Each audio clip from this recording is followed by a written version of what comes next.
What's going on, y'all? You know where I'm at. You know what I'm about to do. Wanted to holler at the birds real quick. Make a quick video. It's the weekend. We come out having daddy-daughter time. I want to talk about sacrifice and what it means and what are you willing to do to get what you want.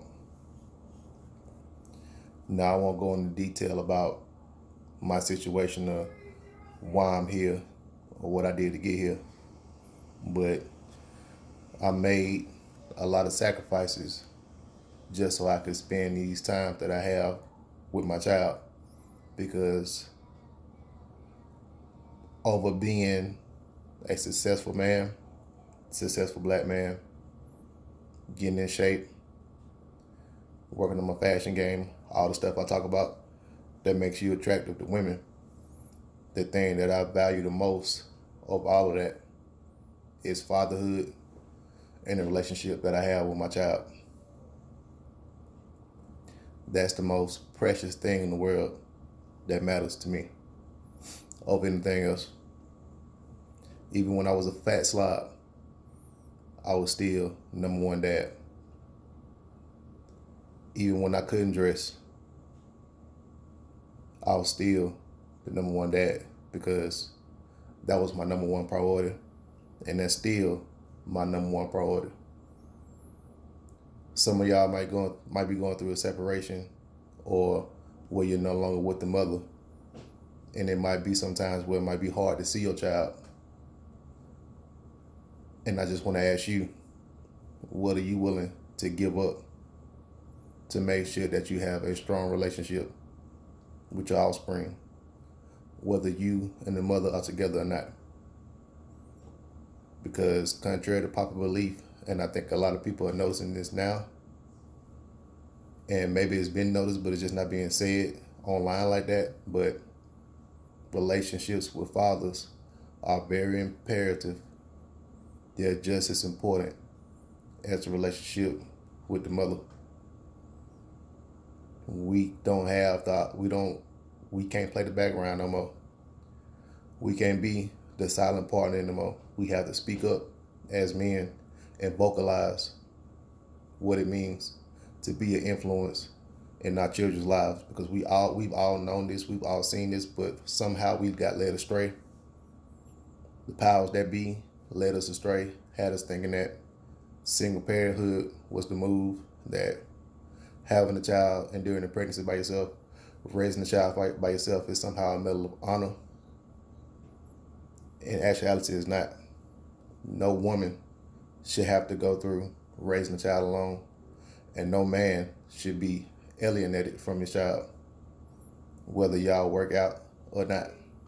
That's not the way God or the universe or whatever you believe in intended for it to be.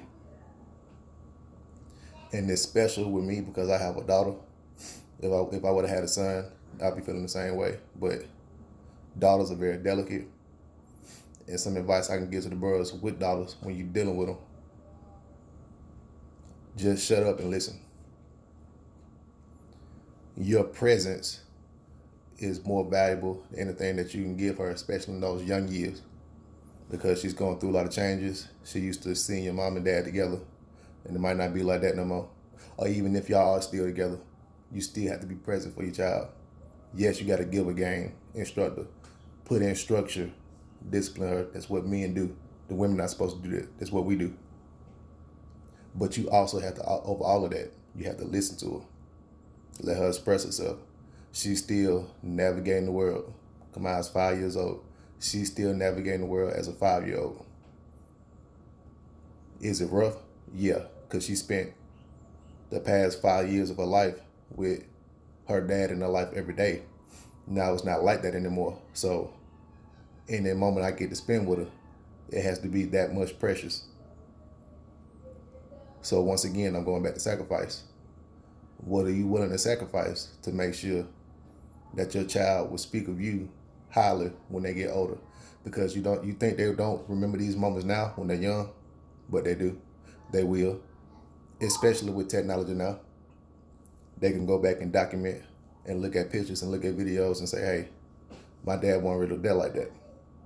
So even now more than ever, they have more evidence or no evidence of you doing what you're supposed to be doing as a man. And to the moms, let me talk to y'all for a second. If you called off that relationship, or if he cheated, or anything like that happened, I know it can be very hard to deal with that. I know sometimes you might want to get vindictive, you might want to get back at them. And sometimes you do stuff that you're not proud of, like keeping your kid from the father. Is it right? No. But we know what happens. It's human. Don't do that. Even though that relationship didn't work out with y'all, he still needs to have a direct line of communication to his child or children. Now, whether he used that line or not, that's totally up to him. But that line needs to be open. Okay? He needs to always have an open line of communication with his child. Let him get his child, do stuff with them, live with them, whatever. Don't sever the relationship with that man's seed because you sever the relationship with him. That's the worst thing you can do. And it's going to backfire on you later on in life. You think you're doing the right thing now, but that child's going to come back and look at you. Hold on. My bad, I'm back. Had that to tend to, but like I was saying, keep that open line of communication with your child's father, no matter how you might feel about him. And that's basically my spiel of the video. Like I said, bros, what are you willing to do?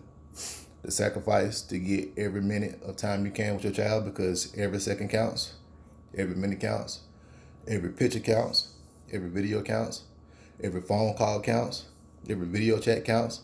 All of it counts. Make it count whenever you can, and don't make no excuses on your end. Now, you got a woman that's making it hard for you. That might be something that's totally different that you can't control. But anyway, that's my video for today. Enjoy yourself.